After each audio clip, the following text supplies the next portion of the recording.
Babak penyisihan grup Asian Championship Cup Mitsubishi Electric di grup A semalam sudah dilangsungkan.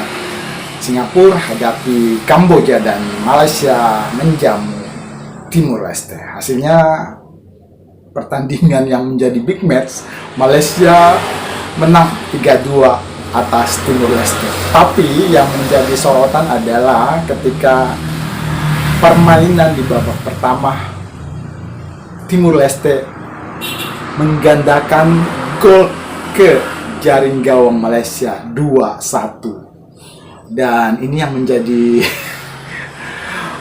perbincangan di publik atau fans Harimau Malaya. Ini kemenangan seperti rasa kekalahan. Jadi menang rasa kalah.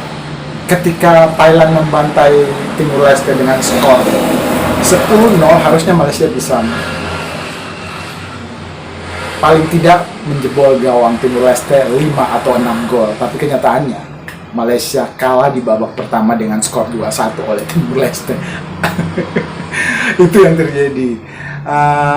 Selanjutnya, beberapa jam dari sekarang, Timnas Indonesia, skuad Garuda Muda Indonesia akan menjamu Laos di Stadion Manahan Solo, yang kita tahu menjadi home base atau kandang pada gelaran Piala ASEAN Cup ini. Indonesia menurunkan pemain-pemain muda.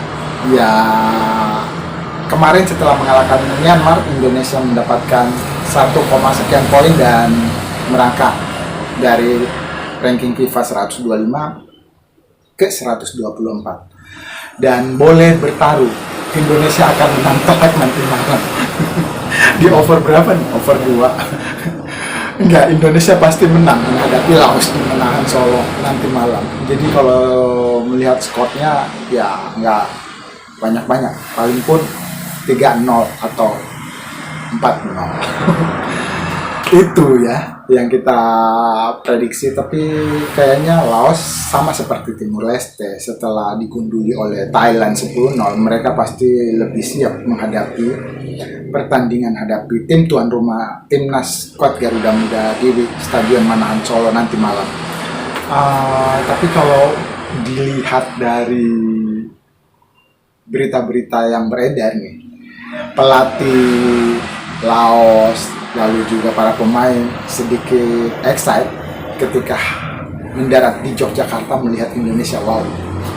Dan mereka seperti orang kampung ketika menginjakan kaki di stadion Manahan Solo. Jangan gitu. Enggak, ini stadion betul-betul stadion yang sudah berkelas. Kalau peringkat ya, ini stadion kayak hotel bintang 5 ya.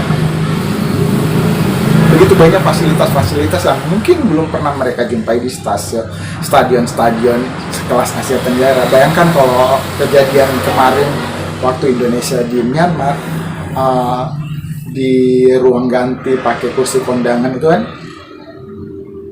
lucu. Lalu ketika mereka datang ke Indonesia, tim Laos datang ke Indonesia, mereka begitu, wow, ini stadion yang jempol, kan kasih 2 jempol oleh para jurnalis Laos. Dan pelatih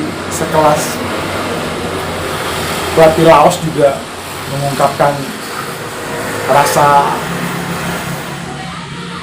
kebanggaannya melihat keramatamahan rakyat, masyarakat warga Solo, dan juga melihat indahnya kota Solo dan Stadion Manahan Solo.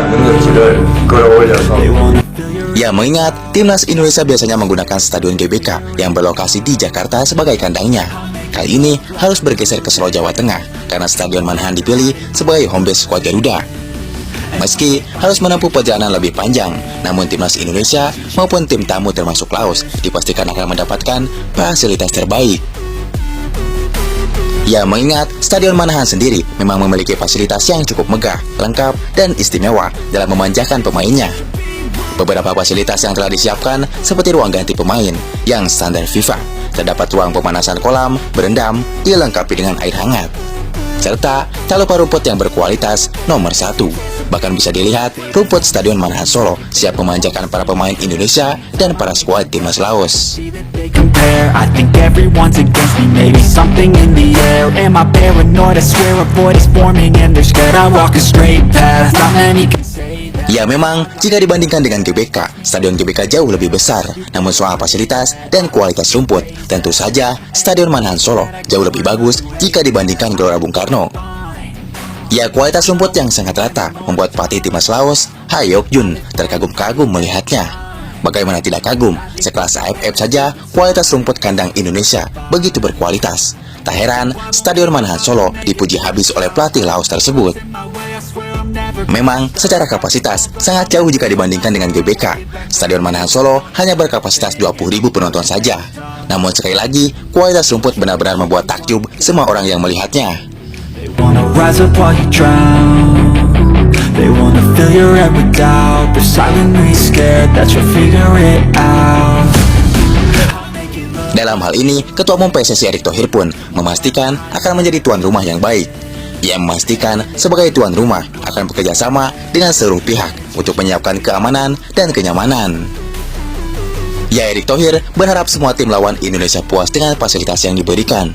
Seperti kita tahu, jika timnas Indonesia away ke kandang lawan, kemudian tim tuan rumah memberikan fasilitas yang sangat mengkhawatirkan, tentu akan sangat mengecewakan. Maka dari itu, Erick Thohir mengusahakan agar semua tim tamu senang dengan jamuan Indonesia. Tentu saja agar Indonesia juga saat away mendapatkan fasilitas yang sama. Ada sedikit rasa khawatir kita di awal ketika Coach Sintayong memilih untuk memainkan skuad Garuda Muda atau usia 22 tahun atau lapis kedua atau tim B untuk menghadapi Piala ASEAN Cup ini. Tapi setelah melihat pertandingan ketika menghadapi Myanmar kemarin, ya kayaknya bisa diadu.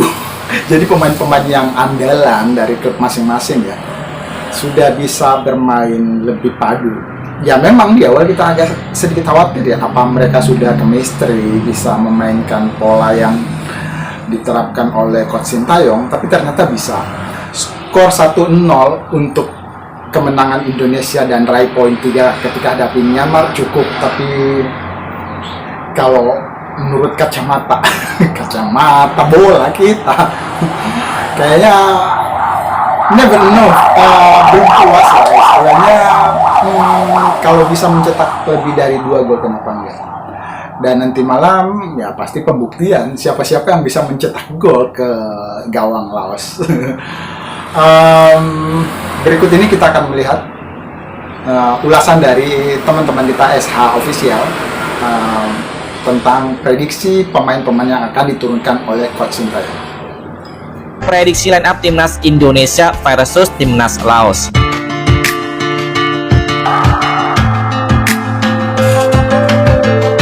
Di sektor pemain penjaga gawang, Jaya Supriyadi tampaknya bakal tetap dipercaya oleh pelatih asal Korea Selatan Sintayong, di mana Jaya Supriyadi telah menunjukkan aksi yang solid, di mana ia memiliki penampilan yang cukup sigap dalam mengantisipasi beberapa serangan dari tim lawan.